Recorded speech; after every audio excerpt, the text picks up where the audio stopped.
Hola, hola, bandidas y bandidos. ¿Qué tal? J'espère que vous allez bien.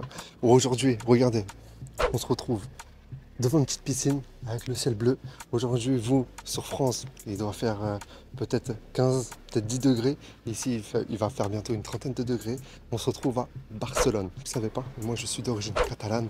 Aujourd'hui, je vais vous proposer, comme on a l'habitude de le faire sur cette chaîne Omi TV, les possibilités d'investir partout dans le monde. Aujourd'hui, du coup, on se retrouve dans cette ville-là qui me tient particulièrement à cœur. Et on va un petit peu décortiquer tout ça. Allez, on regarde ça tout de suite et n'hésitez pas à mettre des commentaires, les amis, et un pouce.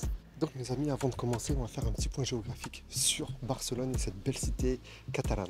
Du coup, l'emplacement géographique, il faut savoir que Barcelone est la deuxième ville la plus peuplée d'Espagne. Désolé, je suis en train de me faire manger parce que je suis sur le gazon. Également, la langue parlée est le catalan et l'espagnol. Il faut savoir qu'en primaire, les petits, quand ils vont à l'école, ils parlent d'abord le catalan et ensuite l'espagnol. D'accord. Également, les touristes, quand ils vont venir ici, ils vont surtout venir aussi pour sa gastronomie. Il faut savoir, bon, je ne vais pas vous énumérer tout parce qu'il y en a beaucoup. C'est assez riche en plats. Donc, je pourrais parler également de la paella, des tapas, les vins locaux. Il faut savoir, les fruits de mer sont excellents. Et aussi, ça, je vous donne un petit tips. Je ne sais pas si vous connaissez, c'est la fidua. Fidua, c'est une paella, mais avec des petites pâtes. Franchement, exquis. Je vous conseille, et ça se voit un petit peu. Mon ventre est bien tendu. Donc, il faut savoir aussi que les touristes ils vont venir ici pour le climat méditerranéen. En hiver, il va faire assez doux, en été, assez chaud. Donc, franchement, c'est idéal. Regardez, là, on est au mois d'avril. Je suis encore en manche courte, en petit shirt, etc. Donc franchement c'est cool, on n'a rien à dire par rapport à ça. Les transports aussi en commun sont très utiles ici et bien desservis. Je vous déconseille même de prendre la voiture ici. Il faut savoir que les parkings sont assez chers. Mais par contre, les taxis et du coup, tout ce qui est transport en commun, c'est assez abordable. Il faut savoir que les taxis, il y en a partout. Il n'y a pas trop d'Uber ici, mais il y a pas mal de taxis. Il faut savoir que l'Espagne est la deuxième ville d'Europe la plus visitée. D'accord. Et Barcelone est la septième ville la plus visitée d'Europe. Il faut savoir que voilà, c'est comme une capitale, hein. En étant catalan, je pourrais vous dire, c'est une capitale.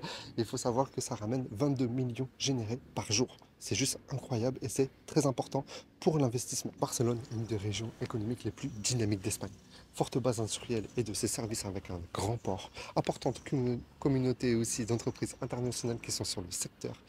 Beaucoup d'universités aussi avec une forte population de jeunes qui font marcher l'économie. Il faut savoir qu'au niveau des boîtes de nuit, des bars, etc., ça marche énormément ici parce que tout le monde vit dehors. Donc c'est assez intéressant par rapport à ça. En plus d'être une ville assez cosmopolite, parce qu'il y a beaucoup de touristes qui viennent ici, elle est aussi assez rentable. Barcelone, en fait, est la grande ville, je dirais même une capitale d'Europe la moins chère du mètre carré. Il faut savoir qu'à Barcelone, on est à 5100 au mètre carré. Est-ce que vous vous rendez compte? 5100 au mètre carré, c'est rien du tout. Oui, effectivement, si vous venez d'une petite province, etc., ça va vous paraître assez cher, même une banlieue. Mais là, on parle quand même d'une ville qui est une capitale assez grande à 5100 au mètre carré. Voilà, c'est juste incroyable. À titre de comparaison, il faut savoir que Londres est à 15 500 au mètre carré, Paris est à 10 100 au mètre carré, même Berlin est à 8100 et Rome 7050. Excusez-moi.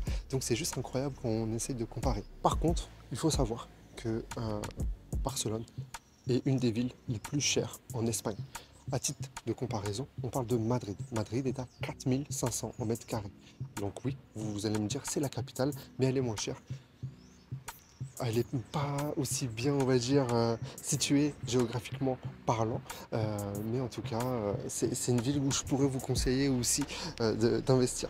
Vous avez vu, j'ai un petit peu bégayé, ça c'est le sang catalan peut-être. Également, il y a Palma qui est à 4300 au mètre carré. C'est une ville et du coup une île, Mallorca, que j'aime beaucoup, où je pourrais peut-être aussi investir là-bas. C'est intéressant, il y a beaucoup de touristes dans les Baléares, donc faut voir aussi. Il y a Séville, 3200 mètres carrés. Séville, j'adore cette ville, très jolie, très cosy, assez jolie, très charmante. Donc je vous conseillerais aussi d'investir là-bas. Et Valencia, qui est à 2500 mètres carrés. Donc quand je regarde tout ça et je vois le potentiel économique à réaliser et en termes de rentabilité, c'est juste incroyable. Il faut savoir que vous avez la chaleur, vous avez les touristes, vous avez les universités, vous avez les industries, vous avez tout pour du coup que ça soit rentable. Maintenant, on va parler un petit peu comment acheter sur cette ville-là qui est Barcelone. Donc maintenant, on va parler comment acquérir un bien en Espagne. Si vous venez d'acquérir une résidence secondaire, vous êtes alors non résident. Et pour cela, vous allez devoir ne pas vivre plus de 183 jours sur le sol et dans ce domicile. D'accord? Il faut ajouter environ 12% de plus sur le prix d'achat.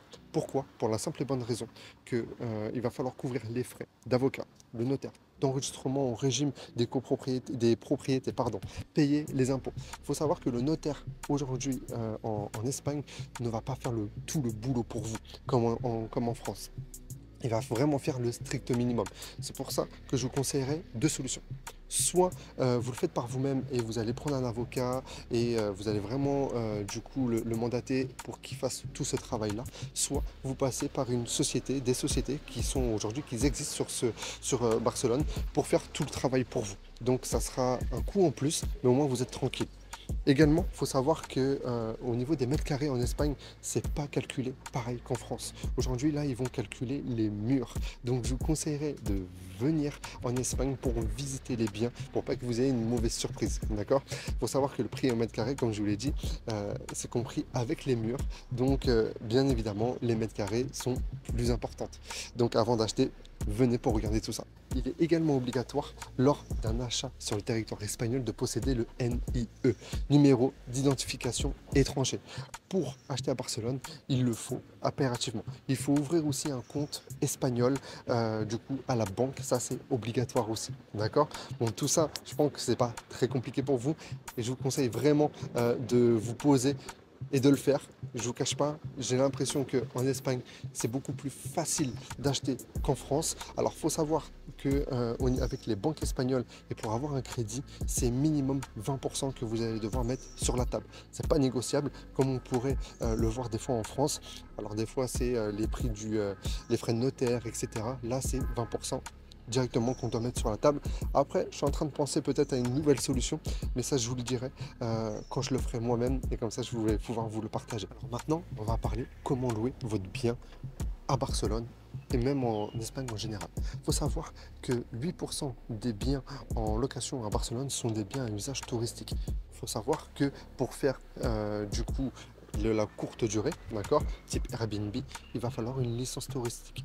Déclaration demandée par les communautés autonomes pour les biens à usage touristique. Ça, c'est obligatoire si vous voulez le faire. Maintenant, il y a deux solutions. Soit vous achetez votre bien immobilier déjà avec cette licence-là, ça pourrait être du coup un gain de temps pour vous, d'accord, ou sinon, vous l'achetez sans cette licence-là et vous la demandez par la suite. Je vous le déconseille. Pourquoi? Pour la simple et bonne raison qu'aujourd'hui à Barcelone, il a été du coup supprimé pas mal d'annonces du site Airbnb parce que du coup il n'y a pas assez de biens pour habiter pour les résidents. Donc je vous déconseillerais un petit peu et même l'acheter avec la licence touristique, ça pourrait du coup vous faire gagner du temps. Mais il faut savoir, cette licence-là, il va falloir la réactiver tous les trimestres. Donc c'est assez contraignant. Maintenant, je vous conseillerais peut-être faire d'autres choses. Comme je vous l'ai dit tout à l'heure, Barcelone est une ville avec pas mal du coup d'universités, pas mal de personnes qui viennent ici séjourner et de personnes qui viennent essayer de vivre sur ce territoire-là. Donc je vous conseillerais plutôt de faire la division de biens et également de la colocation. C'est très intéressant parce qu'il y a une grosse communauté d'étudiants et de jeunes dans ce secteur-là et du coup de jeunes qui veulent venir aussi pour travailler. Quand je vous parle de la colocation, du coup, faut savoir, on va parler un petit peu chiffres, c'est 400 à 550 euros la chambre. 400 euros si c'est une chambre, on va dire, standard. 550 si c'est une chambre où vous avez mis, du coup, la télé, la salle de bain, etc. à l'intérieur. Ça, du coup, on pourra aller chercher 550 euros.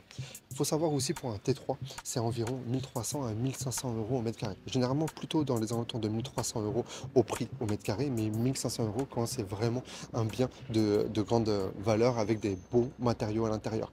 Moi, ce que je vous conseille, et vous le savez, moi j'adore ça, cette solution-là, c'est la division.